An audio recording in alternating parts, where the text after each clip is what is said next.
Hi guys, and welcome back to Vlogmas day number 14. Today's petition is for Gustavo Gatica, and he was shot in both of his eyes with rubber bullets by the Chilean police as he was protesting, and it caused him to go completely blind.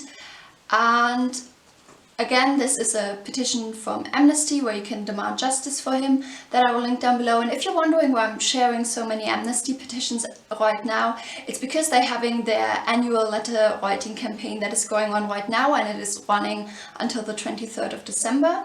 So if you are interested in that, I will also link down below to some information about that. So back to the video. So today I have two wartime diaries for you. Now, one is set during the Vietnam War, and the other one is set during the Second World War, although it's technically more a diary about the Holocaust written from a Jewish perspective. The first one I'm going to talk about is Last Night I Dreamed of Peace by Thuy Tram, and this has been translated by Andrew X. Pham. And I read this actually back in May for the Asian Readathon. Now, Thuy Tram was a young doctor during the Vietnam War, and she worked in a field hospital of which she was in charge in a mountainous region in central Vietnam in an area called Duc Pho. And actually, there is a map in here that shows you where she was located. And the interesting thing is we picked up this edition while we were in Vietnam at the beginning of the year before all the corona stuff started, and these two pages were taped together, and not in a sense of, oh, it's a printer issue, but it was done afterwards. So I don't know, I was wondering why they did that. If somebody can tell me. I have sort of an assumption that maybe it's because it says South China Sea right here, and I think it's sort of an area of sort of conflict of interest between Vietnam and China, and maybe in Vietnam they didn't want it to say China Sea. But if anybody knows of the actual reason, because this is just a speculation, I'd be curious to know. So I can tell you before you go into reading this diary that Thuy Tram did not survive the war. She was killed in 1970, and she was shot by US American soldiers as she was walking through the jungle, and they found her there. The diary, however, was not to be published for another 35 years. And the reason for that is that a US American soldier who was sort of in charge of destroying non-essential documents before going back to the US, decided to take two of her diaries with him against official orders, and kept them for a long time. But because when he came back to the US he started working for the FBI, he couldn't really reach out to sort of Vietnamese authorities to try to give the diary back to Tram's family. And so only after he retired, he sort of went back to the diaries, and with the help of some other people started translating them, and eventually managed to return a copy of them to Tram's family. And so in 2005 they were published in Vietnam for the first time, and obviously they're also published in an English edition. Now, as you can probably suspect, this being written from a Vietnamese perspective, you are not gonna get a very favorable attitude towards US Americans in this.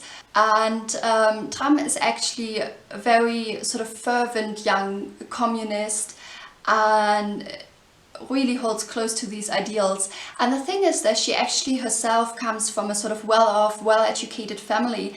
And because of that, what I found interesting is she keeps referring to herself as bourgeois, and is also referred to as such by others, which is weird to think about if you're considering that she's in the middle of the jungle trying to take care of all these wounded people.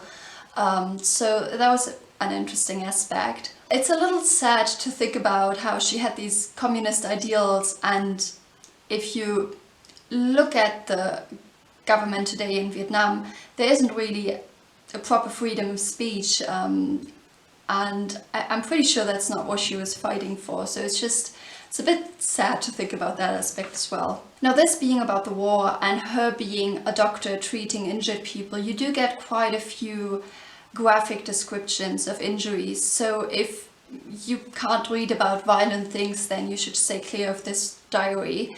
And you also have not only injured soldiers, but you also have, for example, very young children dying simply because she couldn't get to them and didn't know that they were sick, and because there were so many air raids going on in the jungle at the time, nobody could get to the child. And so the child that she talks about at some point in this died from preventable causes, which is just, you know, one of the other tragedies of war. At the same time, however, Tram is a young woman. She is 25 as this diary starts, which it goes from 1968 to 1970.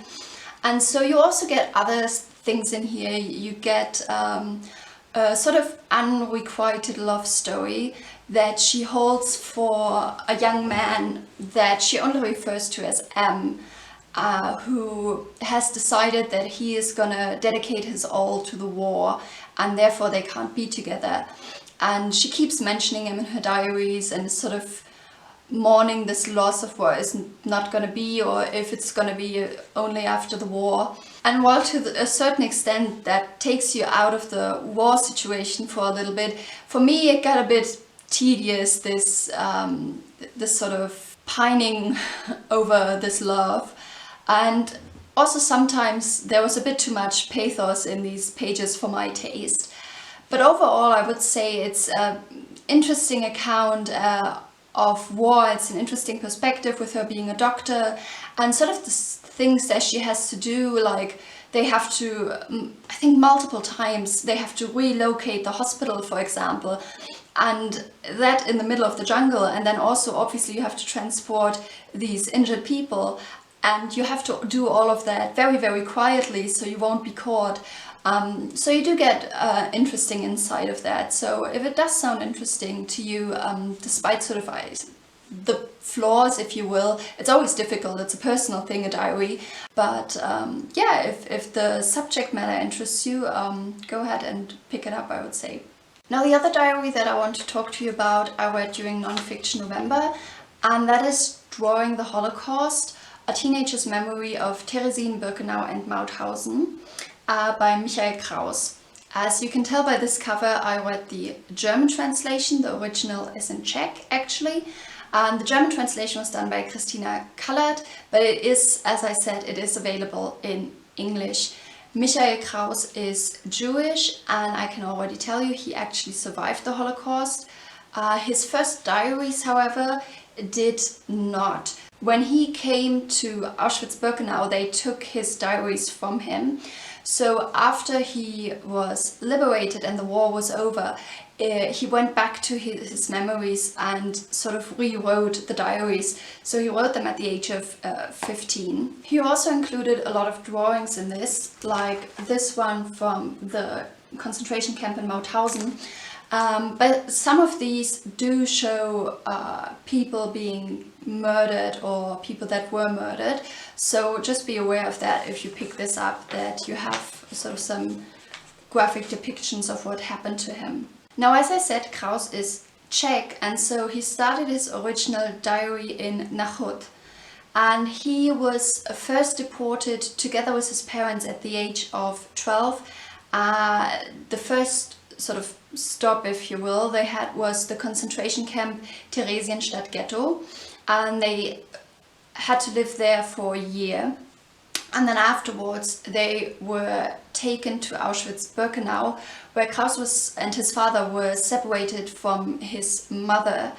And his mother actually was relocated later on, and Kraus did not have a chance to say goodbye to her, and she did not survive the Holocaust. She was murdered. And Kraus himself was then later relocated first within Auschwitz-Birkenau to a different part of the camp, concentration camp.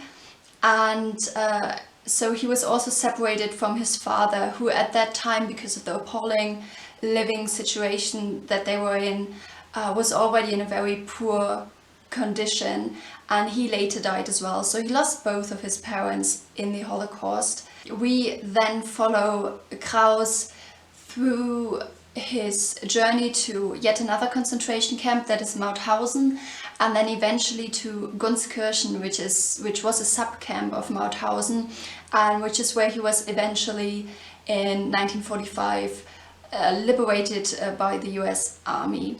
Now obviously this diary includes a lot of harrowing depictions, so if you're going into this, just be aware of that. It does include death marches, so where they had a lot of people walk miles and miles, for example from one concentration camp to a different one, or to different train stations or things like that. And if people were too slow, or if they couldn't go on anymore, they would be shot. So you do have that. Kraus obviously talks about the lack of adequate food and also like medical provision. So you do have talks about starvation as well.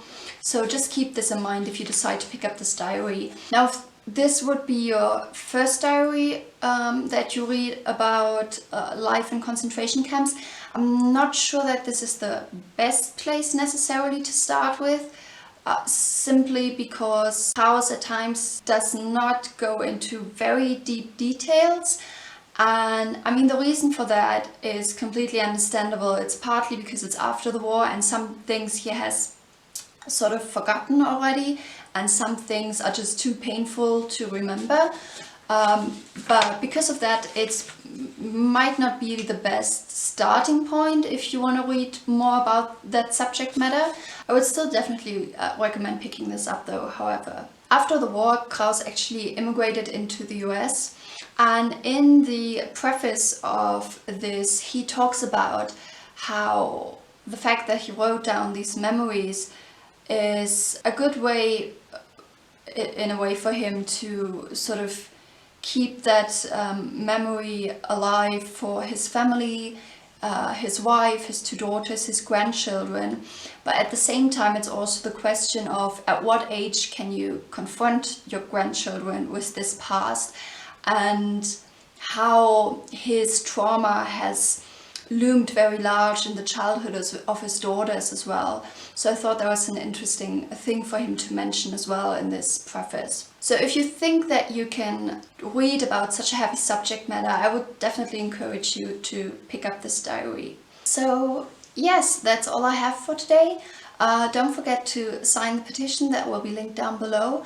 Thank you so much for watching, and I will see you tomorrow. Bye guys!